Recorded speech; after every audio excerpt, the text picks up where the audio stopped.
Hello everybody, this is Gregory with 5-Minute Catholic Apologetics, where 5 minutes of your time may get you to the divine. Today we're going to talk about some tips and strategies to help teenagers stick to their faith. Now before we begin, let's start with a prayer. In nomine Patris et Filii et Spiritus Sancti. Amen. Gloria Patri et Filii et Spiritui Sancto, sicut erat in principio et nunc et semper et saecula saeculorum. Amen. I'll put some banners up for similarly themed episodes. We did an early one on some tips for homeschooling Catholics. What's the most important thing to teach them, to teach the children? And this one's going to be a little different, but somewhat similar. Now, many of you who are watching this, the large majority of you guys, of course, are Catholics. Some of you who have children have had them in Catholic schools or have them in Catholic schools. Some of you might have them in a private school that's not religious, so they do go to Sunday school or religious education. Religious education sometimes doesn't fall on Sunday. Sometimes they do it in the middle of the week. And then some of you have your kids in public school. So this is going to be more directed toward, I suppose you would say, the kids that are not in Catholic school, but certainly it applies to kids in Catholic school because the stats are daunting. The stats show that only about 12% of kids who go to a Catholic school are going to be practicing their faith 10 years later when they're 28, when they go off to college. And it's only about 6% for those who don't go to a Catholic school. So the stats are daunting. They're quite daunting. And why is this? Look, in full disclosure, when this video comes out at least, I will be teaching religious education at my parish. And so based on that experience, based on just my experience with catechesis and apologetics, and just based on my own upbringing, I want to give some just my personal humble opinions on how to make this better. And let me be fair, and with all charity, there are a lot of programs that are superlative in their religious education, just top notch. And like with all things, there's going to be parishes that maybe the teachers aren't as good or not as knowledgeable, or the director is not as great, and even worse, allow teachers to teach teachings that are against the deposit of faith, or even kind of more secularist modernist thinking could easily get infiltrated into not just the religious education of teenagers and children, but of course the adults, the OCIA. And that is shameful. I mean, to intentionally allow teachings like, oh, Jesus never committed those miracles, that's just allegory, or the real presence there isn't true, and gay marriage is fine, whatever it is. Either way, what are some tips? Look, I think, you think of from a teacher's perspective, we have something called Bloom's taxonomy. So Bloom's taxonomy is like this pyramid where it's understood that if you teach students the basic stuff, like who, what, when, where, that's not higher level thinking, and therefore kids are not going to retain that. So you have to do higher level thinking for people to retain these things, analyzing things, processing things. And it's somewhat similar when it comes to Catholic education. You have to imbue the faith into the child. You have to impress upon the child and inculcate into the child the importance of the faith, and most importantly, how the faith will affect them, how the faith will benefit them, how the faith is a tool for them for the remainder of their life as they go through the vicissitudes of life. When we have catechesis that is just the three persons of the Trinity, this is how you pray the rosary, this is who Thomas Aquinas is, it's low-level Bloom's taxonomy. How is that going to help a kid when his girlfriend dumps him, or his mom dies, or when he's approached in college by atheists who tell him that the Catholic Church is run by the devil and you guys believe in superstition, or Protestants who say that, we're run by the devil, we believe in superstitions, and all these things like that. That's not going to help them.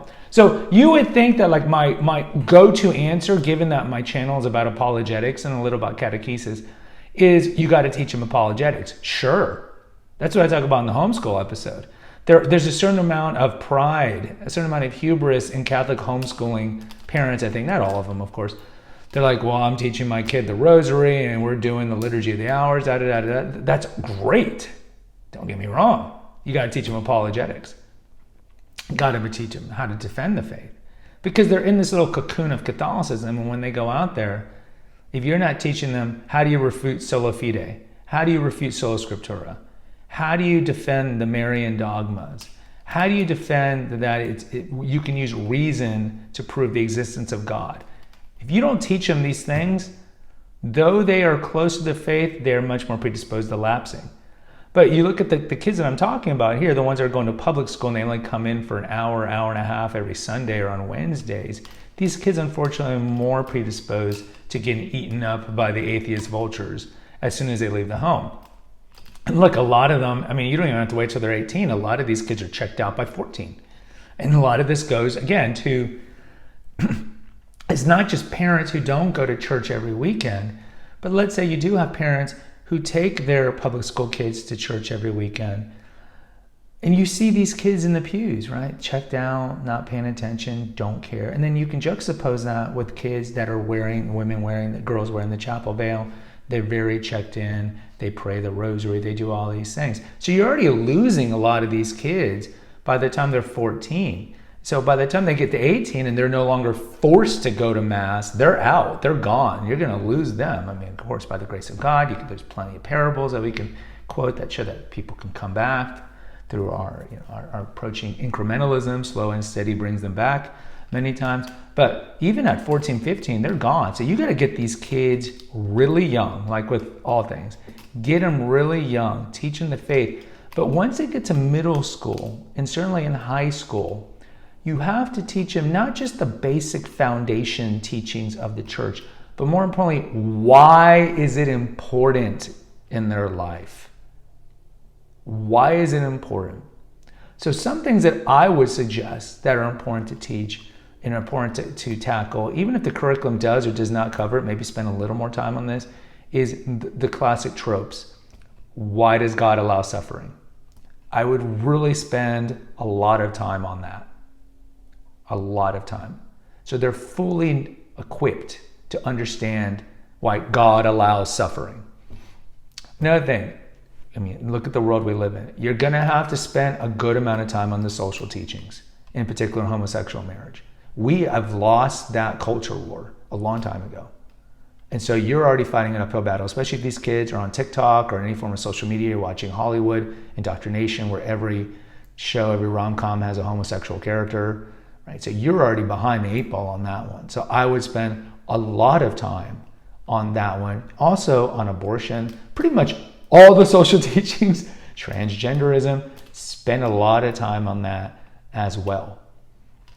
I would also spend a good amount of time, again, this is my personal opinion, on the communion of saints and the intercession of the saints, and the kind of cyclical way we look at prayer, praying for the dead, those in heaven, can pray for us, and so forth. I think that is comforting to teenagers as they go into college, knowing that there's a lot of people that can be praying for us. We can ask for intercession of saints or anyone in heaven, and we know that those people in heaven are listening to us and can intercede on our behalf as well. I think that is found to be comforting too. But these are just a couple of things. In closing, we are like Sisyphus in Greek mythology. It's truly pulling a boulder up, and we need to be honest with ourselves.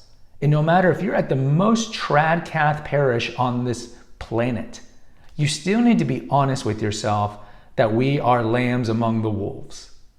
And there can't be a sense of complacency in religious education.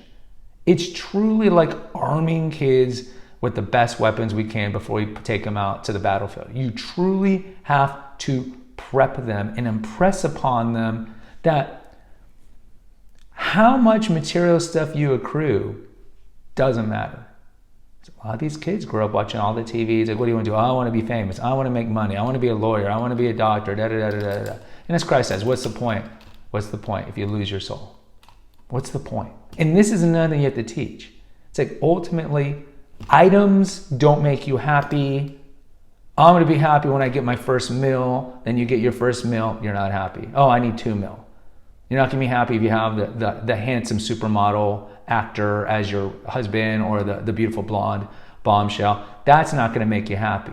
All the things on this planet that we're taught to make us happy don't make us happy. And you can look at tons of people who are rich and millionaires and have dysfunctional lifestyles. So I think one of the things you have to press upon them is how the faith helps them throughout the tumult of their life and the tools that the faith gives them. And of course, teach them the trueness of the faith, that yes, Jesus Christ existed, because there are people who don't believe that. That yes, we do have a personal relationship with God. And yes, we are born again. We just see these terms differently. But tell them how the usefulness, the utility of having a relationship with God, how useful that is. That is exceedingly important too. So when they realize these things, that life's stuff is empty, doesn't bring us any happiness and purpose. And what's the point of accruing all these things if you're going to lose your soul for it? And Christ talks about that. And I mean, it made sense 2,000 years ago. It still makes sense now. What's the point? You accrue all these things, and we know the richer you tend to be, your religiosity abates. It's pretty clear if you look at just anecdotally around the country. The more wealthy you are, the less you have your faith. And that is one of the snares of the devil.